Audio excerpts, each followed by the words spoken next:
Fa ho si atese niema ucha skele. Taaso amanemfa utrim. Fa ho si atese niema ucha skele. Taaso eburu.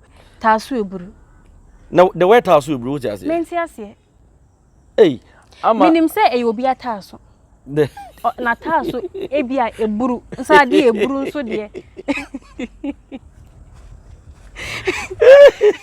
Ebajo enye nipa Taaso. Eburu. Eburu. Aha. Taaso eburu eye word bi a.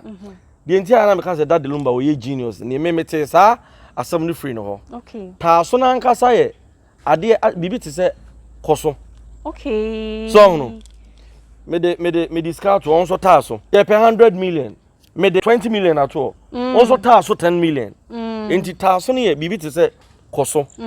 Okay. Koso na ye. So no. E na eburu. Panyifo ka say eburu a. Me jusu eburu. Ye eburu. Eburu ni eye enchia bia ase wa relax. Hey, ade a wo ye. You koso eburu. Minimu dasa say na asemi paache. Me de me ne so obi Taaso na enti ke hyanwom na se na menhwe. Wo se? Fa ho si atese niema ucha skele. Taaso manemfa utrim. Fa ho si atese niema ucha skele. Taaso amanemfa utrim. Fa ho si atese niema ucha skele. Taaso eburu. Se mole boy na opa. Ye ni ai. Se mole girl na opa. Ye ni o. Se mole boy na opa. Mole type na opa. No future type na say you any kadia. Ye ni ai. Taaso eburu. Ebi pesi kako suku. Na ebi pesi kabo kios. Ebi princess won kran mem. Na ebi tie krase na to hia. Ye di BSC si abansoro so. Wo su bent odam papa demone. Ye ni ai. Taaso eburu. Bu mu kwai. San kwan fofulele. Hey, enne ebusuafo. Enne de ye ne because ne ye na wo se bibi timi pusu se bibi aide akoso enra Djka nyansapo enra ena no odi na woda na chese me ko ni fie mpo ko gina ne kwan no ye de metimi ye bia se nka me pese nkeja ye betimi nya akwanya na nkene na twetwe nkomo ne asem kitu bi a so nke betimi aka chen dia we hye no ye ko ye chese celebrities ahodo na e we hye no ne TV stations ahodo enu ade omo frɛ no ne nya asem kitu ne ye ntimi hwɛ se enkrofo omo won chen mpo ntimi nya ye papa ne ndi nkomo na ye ntena ho no abra ye ntimi nya akwanya ti ye ne de nyame ya adom bu mu kwai o ye chen ye papa of the house e wa hanom enti ye ke mpacho na apom ti say Nyame adom ama me ho ye pa birthday boy.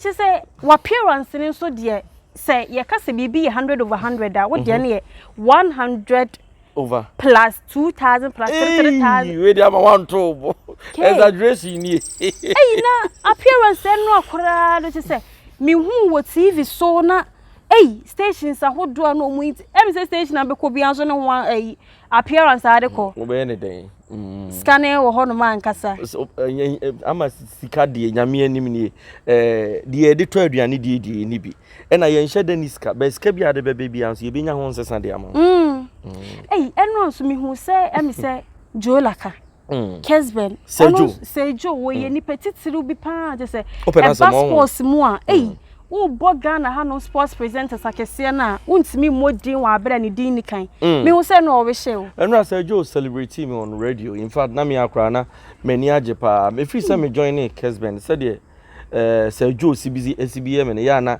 agemensam na nura akra be my birthday said the ekwan a anopa no baaye obeye no ne awia said the CBM in fact enra say Djka in fact say Joe o ma manager papa na de meka nyina ne nyame insha pamcho ene Djka ne birthday Djka ne birthday yam wish abrantie happy birthday nakopon onhira wate onyo kese na amanfo do papa 2 p.m. usho na amanfo ni agrokra mfa ni agrokra yenti ni kakra bi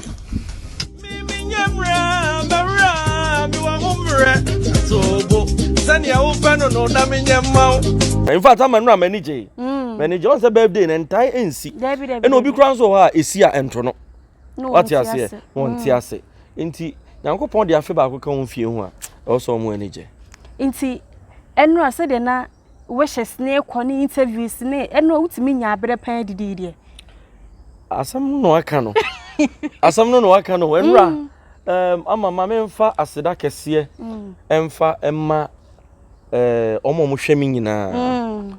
In fact, obi a osay even ni data eba YouTube, TikTok, Facebook, Instagram eba be hweme no. Nyankopon hira om. Enra na me hu say adwuma na me ye no. Me wadofo. Unim bibi me posti. Me am sorry na me refi say me birthday.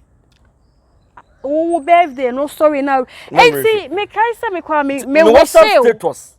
12 na me be upload me WhatsApp status. To obi na kai me say kojo na ene your birthday on fan to WhatsApp status. Na me say ye. Minua, me refi o. Eho, na me ye me picture bi. Na me ye ya na me kwatwe free Kessben TV na me de kwato Facebook. Ama me di picture ne to Facebook no. Within 5 hours na me nam 1200 comments. Wishes. To say birthday na yeah wish you happy birthday within a short time. 5 hours na 1200. Okay. Why insure? Me ama nyame anim nie. Nyame anim nie. Okay, why insure? Na into say the birthday no esi ekon because me hu ni say ye da so egu birthday nim. Say ye ndi nwie ye. Debi. Na me hu bibi nso. Me hu say me say MTN no se bibi sa cake B.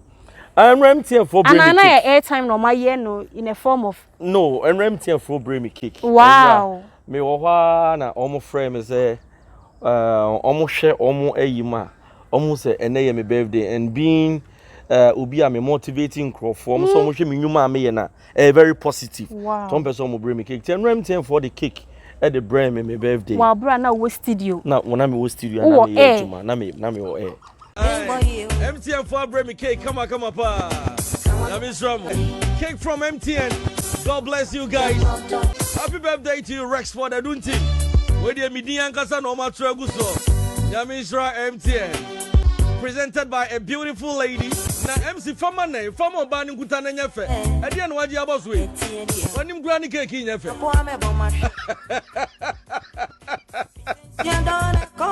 Obi cake is on Waji Aboswe. Na MTN 40 me ye we na me de congrats na me yane na bia my airtime 1 cedi be na say mu ye mu o MTN 4 but all the way nyame ensure mo pan ye dam ase Djka eni soy enra adia mo ye na ke birthday ne be di no ye fa enra so ama asembisi one thing is me birthday bia so me ne me maame ne dibo me maame owo me ono ne 10th October. And also sign me 10th October. Tida me di me birthday bia no. Me ne me maame ne di. Nti enra na me ne me maame na me ne owo me akue bedu ne di ye birthday e di ebom. Penny be. Rempema si edu na nkasa bebre na nim se mete ye me ne me maame e di ye birthday the same day. Enu nti na ye me maame birthday. Me maame owo me maame akue bedu ono na da TV no so no. Ni chocho mucho ne me. Onne kwashia ya wadu ewo Nigeria 83 ekwom ni nyina na omo Nigeria omo bepiem na eja wo mutimi wu Djka midin ene Rexford Adun team Djka me maame ene maame akue bedu di the birthday nana akue cha odi kan oba panyi manso dominase nana de me srama ne nkwatenti otumfo nyankopon sraw entete ya papa wu ya wode tete me enne so mfaso ebi na wutwai otumfo nyankopon sraw ne wahwere wo me hu nyina nyankopon nya okese no onto nkwanam me mpai boni se ubenyini no anyini na ensusu ya yesusu no okokoam no ebebam na matimi aya ma opepepe ai me nwu nkwala be du mfa ngu na so na nyankopon sraw mommy. Happy birthday to my lovely mom, Nana Kiecha, Oba Penny of Manso Dominase. Nana Yamisro, Nonton Quanem. Medasa Mama. Aye, so a woman, even so a woman Quacrano, or Tumfonia Hopo, Israel. MC, that's my mom. Yeah. Special greetings to Djka special mother. She's a queen star within Mansu Dominance community shoulder or community apparatus. Yeah, fantastic. Nama ya nhyɛ da nkɔtena baabi a sɛ bia ye kɔbɔ ko ye we bia e wish yankɔfo de wish enu akora na me da ntem pa enu o birthday no dan mempie ti wo free TV stations ni radio stations o to ne ba ya na abedai ehwa ubusa me pia DJ Frankie me ye ya na eja ye antis kakra bi da chese obi a papa em ne kodai. Okay, na emi say na celebrities na wo me share wo comment bi na nkofo bisa say ehin na birthday party na nkasa ebeba so ana say bia why wa adwen say wo pede bi te say bibisa ana seriously me nyam plan ye. Wow. Me ka some plan ana me bo me ye madwen say nka me friends betna se kakra but me sha na enye se bia esika seye because edane de to a agya no agye say so for afa akwa me say dey no waka bibisa na inti na wo kan say na okay pizza your friends pizza sika incident what you say but o spending the bebre dia o dibom itimi see that because any pizza na be 1.5 what you say inti my madwen say e bia as time goes on no na mama tu da bia me di me birthday o now what they say every day is +1 for you da bia me di me birthday che say da bia me say me nya sika me to makono di edi ade e makono no me to makono di ntinye say me enema aye to die no also otimi kire mu wo to wakono die edi ade a me kon do aduane asem na me ken aduane aye nde aduane aye di biti sesei aduane be ne ye ken on say me makoyo oba yi die ma gya ye me na se wakono de wutimi toye de edi be man so de skaba ne ho ade ope no de na apart from aduane si entoba obetimi atoba ke ye toba wani mere eni minim se yeto minim se kuruma ye tonma wani mere eni kuruma busa bibo na se ye bre na ene ye papa of the house ma I wish just a wish sa hodua na wosanke de ma no yemfa akonya iso na ke mesre nyankopon enkwa ahoɔden de ewom de ma wo nyame enhwere bia wo so de ma wo unfi aka wo abrabo nim nyina nyankopon fandom ke wo ye empempempempem eja nyankopon enhwere wo papa ye wo din bo aye bo da ye da wose nipa bibira ewe show within a short time ni nyina enye bibia ntel eye wa hofama ne wo do ene broni ka bibi se kind waye mu ye a wo ye nipa entia na champion nyumbo se obra mi bre wo mabra boemo mini oboafo obia so nyame boa me nesa dachi bi mi ye yia obi ka me ho asemboni anka be ha me pa sanity 7 prediasa bra me bre ewo mabra bom mini boafo na champion se dachi nesa ma ye yie na obi de na no be si me ho se asomesi wakogi skadura na wakoye we ya oso obi ka me ho asemboni a enka be ha me pa because ama ye bre ye widi anipa sorry anopa ye ko ye ba etoda nnakura wo nabi nanso ni nyina ye sabi omo mo follow me hu se omo mo follow me ye nimdifo mpanyimfo a omo nim nyansa de bia me try se me feed you omo with good content teno ntene toda enwumbu a betimi aye research betena wo sa ona ntina me che se ebedrum rebi na se daache kakra ba me nsam a obi ka me ho asembone a ebe me ya pa why are de nyankopon ensure na ke metimi nya akwanya na enne nso san ye wo de ma mentimi embisa asam ketu e bi na me pen so say obeboa me na me pese mi bisa say adenti na woni je high life music ho okay high life nyom na nkasa de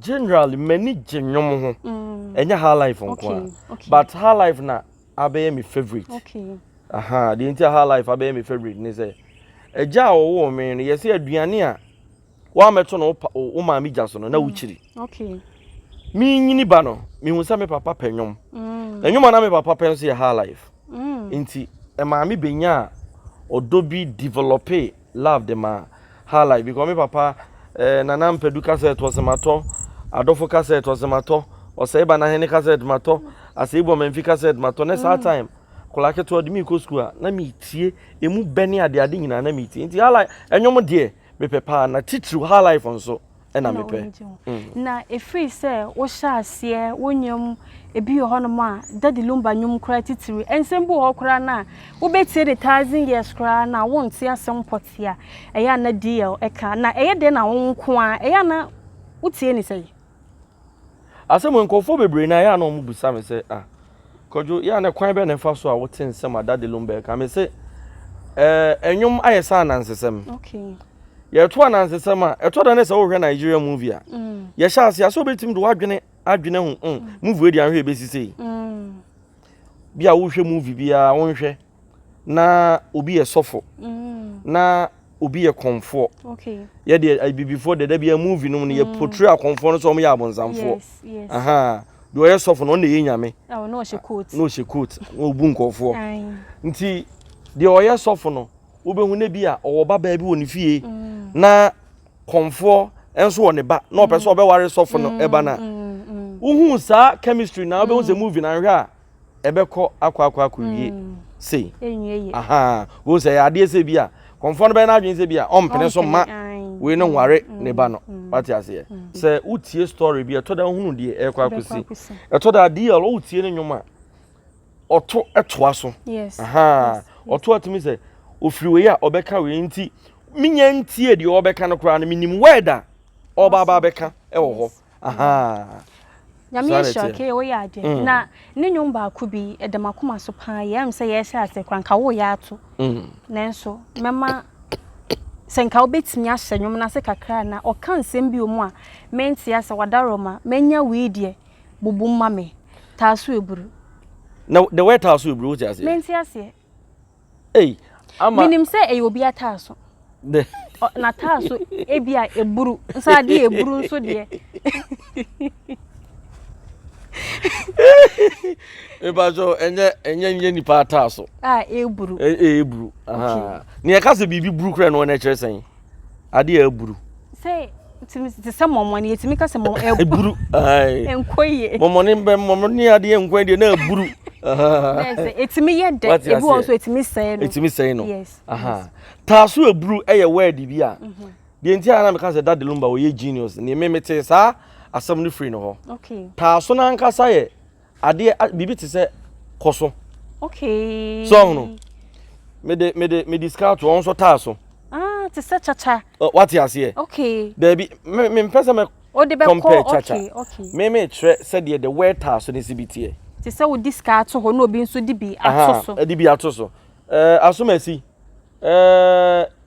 ye per 100 million me de 20 million ato also Taaso 10 million enti Taaso ne ye bibi ti se koso okay koso ne ye so no na Eburu panyifo ka se Eburu a mejusu Eburu wa hunu mejusu Eburu ye Eburu ni eye enchia bi a ase ye wa relax aha ase wa relax mejusu Eburu ya ade na eno ne enchia anye so ba ye we Eburu Eburu ni ye ade bi ase waje so ahomgiem ade a wo ye yo koso Eburu okay ase wa yi wani wo hwe de ebesi enti sa wo se sa ade ne na wo pa Taaso Eburu wo koso Eburu ye de ye ani ne ye hwe ti the way Taaso Eburu no sa ene kire akom ni nkire mu minimu da sesese na asemi pa ache me de me nso obi Taaso na enti ke hyanwum na se na menhwe wo se fa ho si atese niam o chaskele Taaso manemfa otrim fa ho si atese niam o chaskele Taaso amanemfa otrim fa ho si atese niam o chaskele Taaso Eburu semmole boy na opa ye yi ani ai semmole girl na opa ye yi ani o semmole boy na opa mole type na opa no future type na say you any kadia ye yi ani ai Taaso Eburu no future type and say you any kadia ye de ye yi ani Taaso Eburu ye wo mema wo mudimu sabi nye sika nko bema wo fa wo betufu onim nyansa wo se wo mpo no ompa bema wo future na emom se tramofo ebi na opedia ene ye yi ani koso eburu ne ko hwie baby a wan ka se ju be kwa akosi mo enti Taaso eburu no say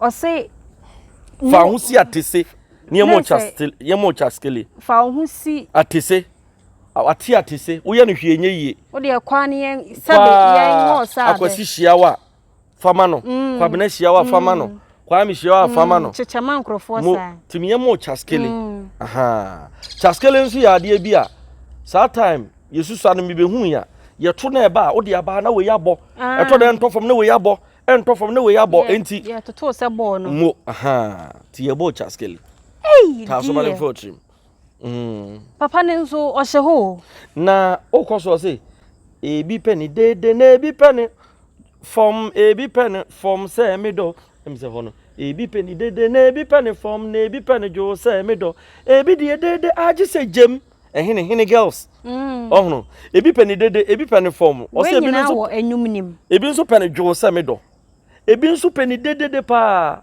ti say jem eno ne ehene girls ti wa open gidigidi no o ye hene girls wa open gidigidi no o ye hene boys na otoa so ade esen to say ebi pe sika ko suku na ebi pe sika bo kiosk ebi princess won cry mem na ebi tie krase na eto hye ye de bi asisra ba nsoro so wo su benti oda mpapa dem ne ye ni ai Taaso eburu bu mu kwai sankwan fofulele eye wo se wo ho efe Semue broni we usos wan na ope pray for me mpomwa oba panie ye ne wade entu ko hu amenti jealousy o ma me kan usuo ye kolo wawari anye yi anko obo na ebe yi a kuma se kanie musuo wani te kanie ujo ne dum ntem se mole girl na upa ye yi ni ai Taaso eburu what you say se wani te kanie uja dum ntem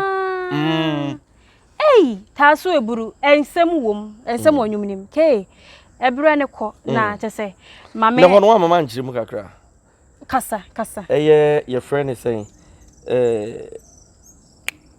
buumuko oyo oba o se buumuko sankwan fofulele eye so ho efe sem broni wa usos wan na pray for me mpomwa o broni wa usos ye sauce bia beti se good trog so efe pa ni mu the moment ubeto ado na be shemba ko mienu no na abagaya udi uram kure enko biem Daddy hwan o say aye basa be da udi uram enko eye huro na aye to say okay aye se bo huro no adi nsemu what you say obi ampe biem wo ye ne hwenye yi just o tugu tugu nso enye ye just adakam ti broni wa sauce na o chese hwan ne pe sa sauce no bi empe e ba sa nso enam so wa mo abrabo yintini pray for me kura amwa na nam so for so ti no say oba pa ne ye ne ho ade tu ko ho anti jealousy ebra wo si so ana wo maame kan say eno kan wo so ye kolo ebra wo si so ana wo maame kan na wo so maame o ye be ifo pe kasa ti se wawari anye yiye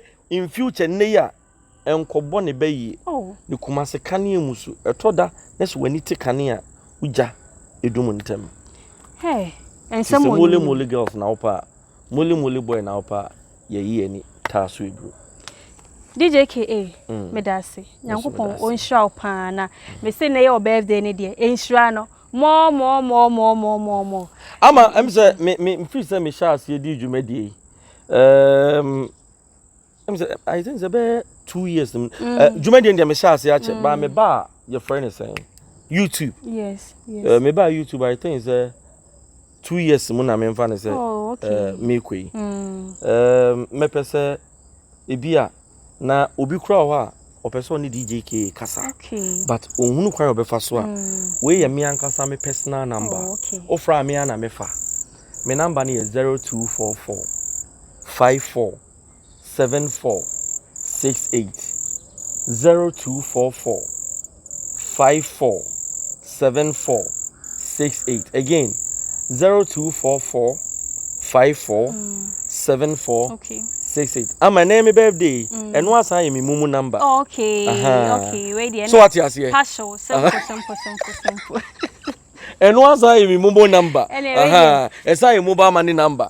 Inti name birthday ni say ja baby a obia baby a obia person we Djka adoya e mi mumu number no ya beda wase ne agene fe so MTN fo okra ayo mo de na MTN fo ayo mo de wo de wo to ho me yiri sama she won cry bebre inti me show ani okay ebusa fo na ye ka say aha e Djka Nyansa for TV enne no first time I wo hwe ye be sell so be subscribe to your channel no be like comment share ma afoforo nso enye bi na de bia ye be upload video bia wetimi aye quick no ba be hwe bi me san so e come for e you pay money transfer e the amount say o wa ma no ni titu Canada o pese o send this ma odofo bi e wo Ghana ha no US yeah e ma na nya wa adwentanta kra we dia attach mate de ne simple no an so ba download e app no na where you see Djka ni promo code no simple kwa ni pa na o sa ni nsa keska no Ghana na ni saba oh simple wow send the subenya $5 account na se umpe we na apeka ya moto mabusuanfo yenya fast na